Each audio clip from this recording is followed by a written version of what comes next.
Olá pessoal, nesse exercício nós temos 3 blocos conectados por 2 fios. Em um determinado momento eles vão ser abandonados do repouso e o bloco 1 vai adquirir uma aceleração de valor A, de módulo A. E depois, na sequência, esse fio vai se romper, o fio que ele conecta o bloco 2 com o bloco 3, ele vai se romper e o bloco 1 vai adquirir uma aceleração de módulo A'. E a questão quer que a gente calcule a razão entre os valores das acelerações, A' sobre A.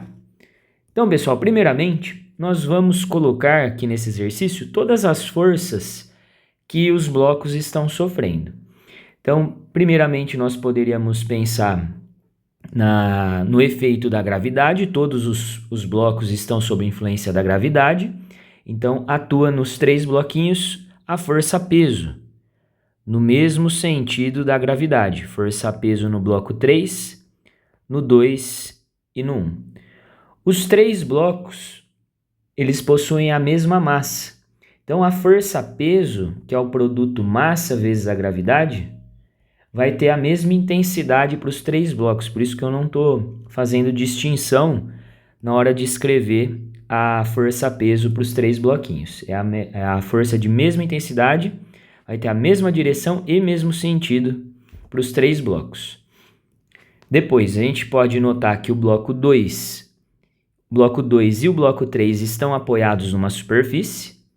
Quando eles são apoiados aqui na superfície, eles empurram a superfície para baixo e aí, como reação, a superfície devolve neles uma força para cima. Essa força, devido ao contato com a superfície, a gente chama de força normal. Então, teria aqui a força normal que o bloco 2 está sofrendo e a força normal aqui que o bloco 3 estaria sofrendo da superfície. O bloco 1 ele não está apoiado em nenhuma superfície, então não vai existir nele força normal.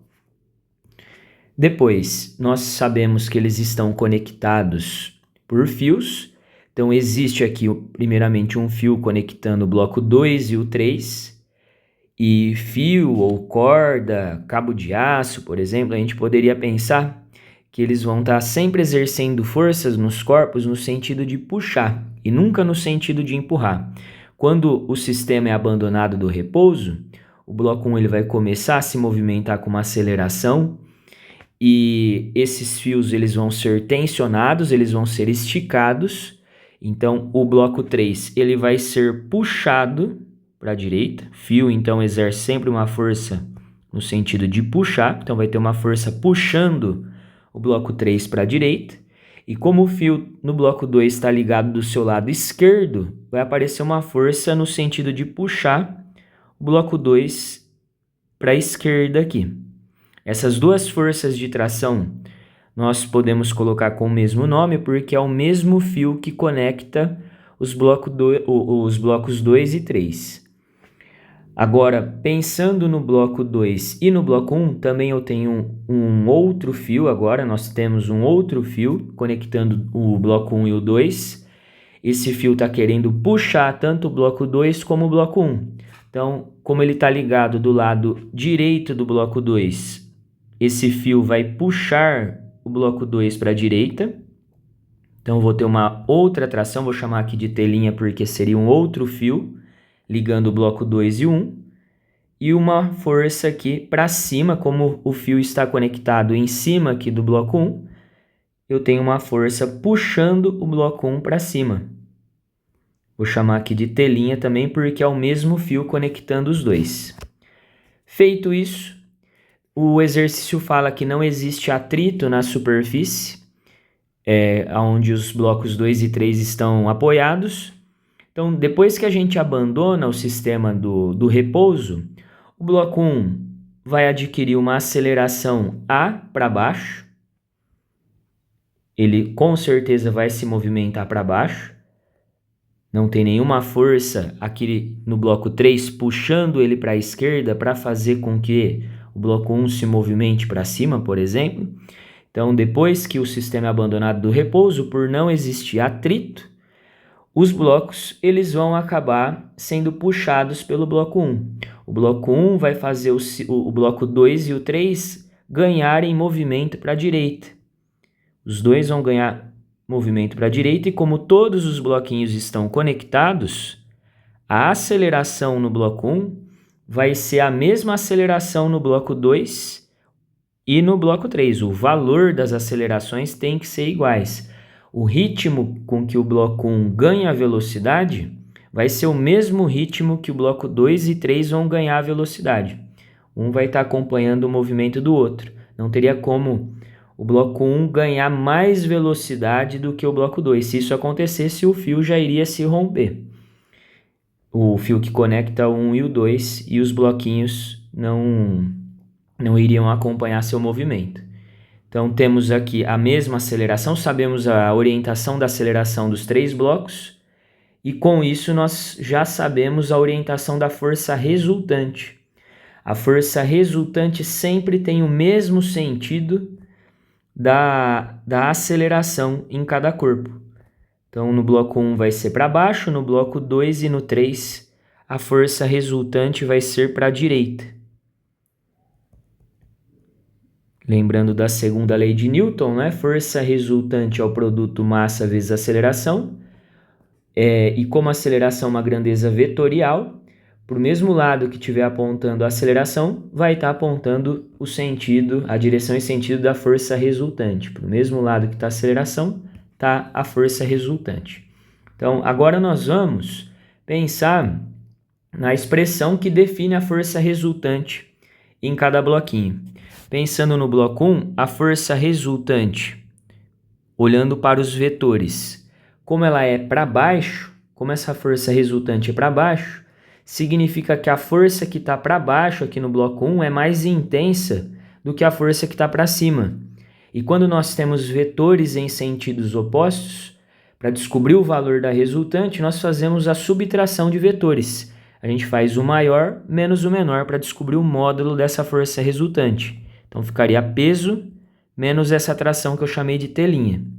Então a força resultante no bloco 1 seria a massa vezes a aceleração, pela segunda lei de Newton.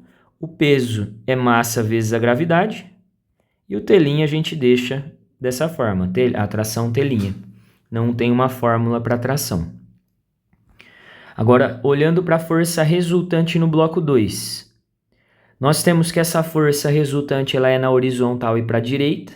Isso significa que as forças na vertical vão estar se cancelando. A normal e a peso se anulam. Então, está sobrando para a gente a tração T' e a tração T. Como o sistema está sendo acelerado, o bloco 2 está sendo acelerado para a direita, significa que a tração T' vai ser maior do que a tração T. Então, a resultante está para a direita, a força para a direita tem que ser maior do que para a esquerda. Então, na hora de fazer a resultante, eu faço a força maior menos a menor, porque são vetores em sentidos opostos. E aí, força resultante é massa vezes aceleração, segundo a lei de Newton, T' menos T. Então, aqui já montamos a expressão da resultante do bloco 2. E no bloco 3, a resultante também está na horizontal e para a direita. Isso significa que as forças na vertical se anulam. E aí sobra somente a tração T. Então, a força resultante no bloco 3 é a própria tração T. Então, vai ficar massa vezes aceleração é igual a tração. Feito isso, nós podemos agora escrever essas 3 equações, uma em cima da outra, montando aqui um sistema com equações. Vai ficar m vezes A é igual a m vezes G menos T'. M vezes A é igual a T' menos T, segunda equação. E a terceira, m vezes A é igual a T. Nós vamos agora somar todas essas equações. Então, MA mais MA mais MA vai dar 3MA. Do lado direito, nós temos menos T' com T', a gente pode cancelar. E T' e T menos T, posso cancelar também. Sobra do lado direito somente M vezes G. Posso agora cancelar as massas e passo o 3 para o outro lado dividindo. a aceleração vai ser o valor da gravidade sobre 3. Então, aqui nós temos a aceleração antes do fio que conecta os blocos 2 e 3 se romper. Agora, pensando na situação em que o fio se rompe, vai sobrar somente o bloco 2 e o bloco 1 conectados. Esse fio ele vai deixar de exercer uma força de tração no bloco 2 e no bloco 3. Então, o bloco 2 vai estar submetido a uma força de tração que está conectando ele ao bloco 1. Então, essa tração eu vou chamar de T2', porque vai ser uma força diferente agora, porque o bloco 3 não participa mais do movimento. O bloco 3 ele vai seguir por inércia com a velocidade que ele adquiriu após o fio se romper. Nós temos a força-peso, continua existindo a força-peso nos dois bloquinhos. A força de tração no bloco 1 vai ser T2' agora. E continuo tendo a normal no bloco 2. O bloco 1 ele adquire, de acordo com o enunciado, uma aceleração à linha, aqui para baixo. E aí, nós podemos dizer que o bloco 2, como não tem atrito, ele vai acompanhar, ele está sendo puxado pelo bloco 1, ele vai adquirir a mesma aceleração à linha para a direita. Sabendo o sentido da aceleração, nós já sabemos o sentido da resultante em cada bloco. Força resultante no bloco 1 é para a direita e no bloco 2, no bloco 1 é para baixo e no bloco 2 é para a direita. E aí nós vamos escrever a expressão da força resultante de cada bloquinho. No bloco 1, como a resultante é para baixo, a força que está para baixo é maior do que para cima. Então, vai ficar peso menos a tração 2 linhas. Força resultante é massa vezes aceleração. Peso é massa vezes a gravidade, menos T2'. Essa é a expressão da resultante que nós conseguimos chegar analisando o que ocorre com o bloco 1. Pensando no bloco 2, a força resultante no bloco 2, como ela é para a direita, a normal e a peso se anulam, forças na vertical aqui vão estar se anulando, sobra somente a tração T2'. Então, a força resultante no bloco 2 é a massa vezes a aceleração, é igual a T2'. Vou escrever novamente essas duas equações, uma em cima da outra, montando um sisteminha aqui. Menos T2', e aqui M vezes A é igual a T2'. Podemos agora somar essas duas equações. MA com MA vai dar 2MA.